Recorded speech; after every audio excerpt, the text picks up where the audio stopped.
Hello students, आज हम शुरू करने जा रहे हैं एक और नया चैप्टर और चैप्टर का नाम है द नॉन अलाइंड मूवमेंट। ठीक है, तो पहले हम जानते हैं बच्चों की मीनिंग क्या है नॉन अलाइंड मूवमेंट का। ठीक है, तो बच्चों जैसे कि आपको पता है 1939 से लेकर 1945 तक सेकेंड वर्ल्ड वार चला और 1945 को, जैसे कि मैंने बताया 1945 को सेकेंड वर्ल्ड वार एंड हो गया। अब जैसे सेकेंड वर्ल्ड वार एंड हुआ तो उस समय दुनिया में दो सुपर पावर्स रह गए, यानी कि दो सुपर पावर्स बन गए, यानी कि दुनिया दो ब्लॉक्स में बढ़ गए। एक था यूएसए, जिसे हम क्या कहते हैं, फर्स्ट वर्ल्ड कहते हैं, यानी कि ब्लॉक वन कहते हैं, और दूसरा यूएसएसआर यानी कि सोवियत यूनियन, जिसे हम सेकेंड वर्ल्ड कहते हैं। ठीक है, तो ये इस तरह से दो दुनिया है, वो दो ब्लॉक्स में बढ़ गए। और उसी समय 1945 के बाद बच्चों बहुत सारे ऐसे कंट्रीज थे एशिया के, अफ्रीका के और जो साउथ अमेरिका के, जो अभी अभी इंडिपेंडेंट हुए थे। ठीक है, क्योंकि 1945 से पहले ये सारे जो कंट्रीज थे किसी न किसी एक बड़े कंट्रीज के कॉलोनी हुआ करते थे, अब इन्हें इंडिपेंडेंस मिला था। और यहाँ पर दोनों ब्लॉक यानी कि यूएसए और यूएसएसआर दोनों इस इंडिपेंडेंट स्टेट्स को, कंट्री को क्या करता, ऑफर देता कि तुम मेरे ग्रुप में ज्वाइन कर लो। ठीक है, तुम मेरे ग्रुप में ज्वाइन कर लो। तो इस तरह से ये ऑफर दे रहे थे। लेकिन ये जो कंट्रीज थे, स्पेशली ये एशिया, अफ्रीका और साउथ अमेरिका के जो न्यूली इंडिपेंडेंट कंट्रीज थे, इन लोगों को उन लोगों के बीच में फंसने का कोई इरादा नहीं था।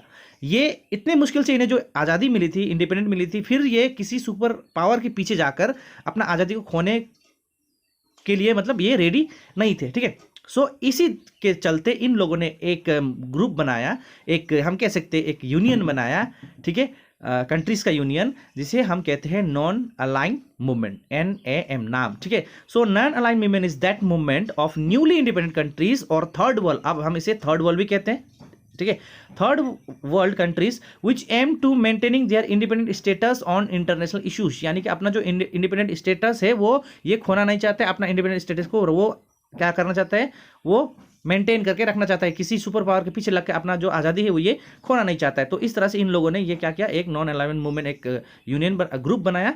ठीक है, कंट्रीज के ग्रुप बनाया। और ये क्या थे, ये नॉन अलाइन का मतलब होता है कि हम किसी के साथ ज्वाइन नहीं करेंगे। नॉन अलाइन मूवमेंट यानी कि हम सुपर पावर वन के साथ भी हम नहीं करेंगे ज्वाइन, और सुपर पावर टू यानी कि ब्लॉक वन के साथ भी हम ज्वाइन नहीं करेंगे, ब्लॉक टू का साथ भी हम ज्वाइन। और इस तरह से बच्चों ये जो न्यूली इंडिपेंडेंट कंट्रीज थे, ये क्या करना चाहते हैं, ये अपने आप को ये जो सुपर पावर के बीच के जो इश्यूज है इससे दूर रखना चाहते हैं। ठीक है, तो नेक्स्ट टॉपिक हम देखते हैं बच्चों, factors responsible for the foundation of the non align movement, यानी कि कौन कौन से फैक्टर्स है जिसके कारण से नॉन अलाइन मूवमेंट का फॉर्मेशन हुआ। तो जैसे कि बच्चों आपको पता है कि जो नॉन अलाइन मूवमेंट है उसका जो फॉर्मेशन है वो 1961 को हुआ, लेकिन इसका जो फॉर्मेशन का जो फैक्टर्स था, बहुत सारा फैक्टर्स था और बहुत सारा सर्कमस्टेंसेस था जो कि 1945 से ही स्टार्ट हो रहा था, यानी कि सेकेंड वर्ल्ड वार के बाद ही स्टार्ट हो रहा था। तो चलिए एक एक करके सारे के सारे फैक्टर्स को हम यहाँ पर देख लेते हैं।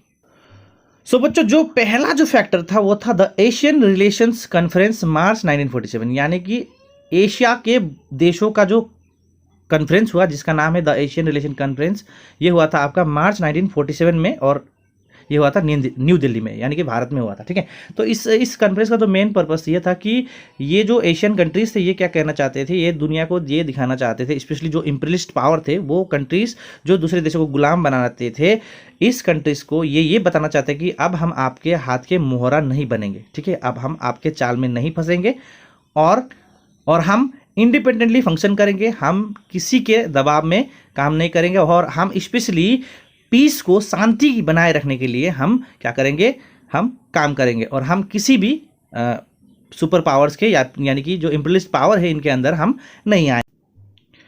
और जो बच्चों दूसरा फैक्टर जो था वो था military alliances and division of world into two power blocks, यानी कि जैसे आपको पता है कि 1945 के बाद, यानी कि वर्ल्ड वार जैसे एंड हुआ, सेकंड वर्ल्ड वार, उसके बाद दुनिया जो है दो पावर ब्लॉक्स में बढ़ गए, यूएसएसआर और यूएसए। अब दोनों का जो आइडियोलॉजी था, यानी कि दोनों का जो हम कह सकते हैं पॉलिसी था, वो डिफरेंट था। यहाँ पर यूएसएसआर का पॉलिसी जो था वो क्या था, ये कम्युनिज्म को बिलीव करता था, यानी कम्युनिज्म और डिक्टेटरशिप को। ठीक है, तो ये क्या करने लगा, ये ईस्टर्न यूरोप में कम्युनिज्म को फैलाने लगा। ठीक है, अब जैसे ही यूएसए ने देखा कि ये क्या कर रहा है, ये कम्युनिज्म को फैला रहा है, और यूएसए का जो पॉलिसी है वो है आपका कैपिटलिज्म। ठीक है, तो इसे रोकने के लिए, ठीक है, अमेरिका ने क्या किया, अमेरिका ने और भी बहुत सारे यूरोप के कुछ कंट्रीज थे, इन कंट्रीज ने मिलकर एक ऑर्गेनाइजेशन बना लिया जो कि था North Atlantic Treaty Organization, NATO. ठीक है, जिसके बारे में आपने सुना होगा। ठीक है, अब इन लोगों ने क्या किया, इन लोगों ने नाटो बना लिया। क्यों, क्योंकि जो यूएसएसआर था, सोवियत यूनियन जो था, वो क्या कर रहा था, अपना कम्युनिज्म को ईस्टर्न यूरोप में पूरी तरह से फैला रहा था।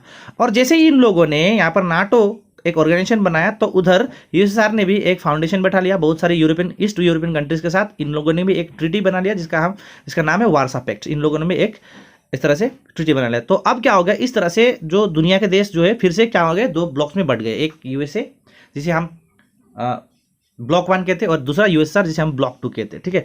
अब इस तरह से क्या हो गया, अब क्या हो गया, डर का माहौल बनने लगा, फिर से यहाँ पर थर्ड वर्ल्ड वार ना हो जाए, ठीक है। अब क्या था, ये जो दो ग्रुप थे वो एक दूसरे की तरफ से कैसे थे, हॉस्टाइल थे, यानी कि एक दूसरे के प्रति अगेंस्ट में थे, दोनों एक दूसरे के अगेंस्ट में, क्योंकि दोनों का आइडियोलॉजी अलग था, ठीक है, और भी बहुत सारे दोनों का सोच विचार नहीं मिलता था। So their hospitality post danger to the world. अब इन लोगों का जिस तरह का विचार था एक दूसरे के प्रति, जो हेट्रेट इन लोगों के बीच में पैदा होने लगा, अब इससे क्या था, दुनिया के लिए अब यहाँ पर डर पैदा हुआ। और स्पेशली ये जो न्यूली इंडिपेंडेंट कंट्रीज है इनके लिए प्रॉब्लम क्रिएट हो रहा था, क्योंकि ये अभी क्या हुए हैं, इंडिपेंडेंट हुए, और इन्हें रिकवर करना, इन्हें फ्लोरिश होने के लिए टाइम चाहिए, स्पेशली इन्हें पीसफुल सर्कमस्टेंसेस चाहिए, यानी कि पीसफुल एनवायरनमेंट चाहिए। और अगर इस तरह से दुनिया दो ब्लॉक्स में बढ़ जाएंगे तो यहाँ पर वार होगा, फिर ये जो स्पेशली छोटे मोटे कंट्रीज जो है जो न्यूली इंडिपेंडेंट है ये संभल नहीं पाएंगे। तीसरा फैक्टर क्या है बच्चों, रेस ऑफ आर्मामेंट, ठीक है। तो जैसे कि मैंने आपको बताया बच्चों कि दुनिया जो है अब दो ब्लॉक्स में बढ़ चुके थे फिर से दोबारा, यूएसए, ठीक है, और यूएसएसआर, ठीक है, ब्लॉक 1 एंड ब्लॉक 2। अब क्या था, अब इन दोनों के बीच में रेस ऑफ आर्मामेंट शुरू हो गया, दोनों क्या करने लगे, हथियार बनाने लगे। यहाँ पर यूएसएसआर भी हथियार बनाता और इधर यूएसए भी हथियार बनाता। यूएसएसआर भी मिसाइल्स बनाते तो इधर यूएसए भी मिसाइल्स बनाते, यानी कि अगर तुम ये बनाओगे तो मैं ये बनाऊंगा। इस तरह से अब दोनों जो ब्लॉक्स के बीच में कंपटीशन होने लगा, कौन कितना खतरनाक हथियार बनाएगा। अब जैसे ही इन लोगों ने हथियार बनाना शुरू किया, मिसाइल्स वगैरह, टैंक वगैरह, अपना जो मिलिट्री है उसको स्ट्रॉन्ग करने लग गया, तो अब दोबारा से यहाँ पर सेकेंड वर्ल्ड वार के बाद थर्ड वर्ल्ड वार का डर और सताने लगा, ठीक।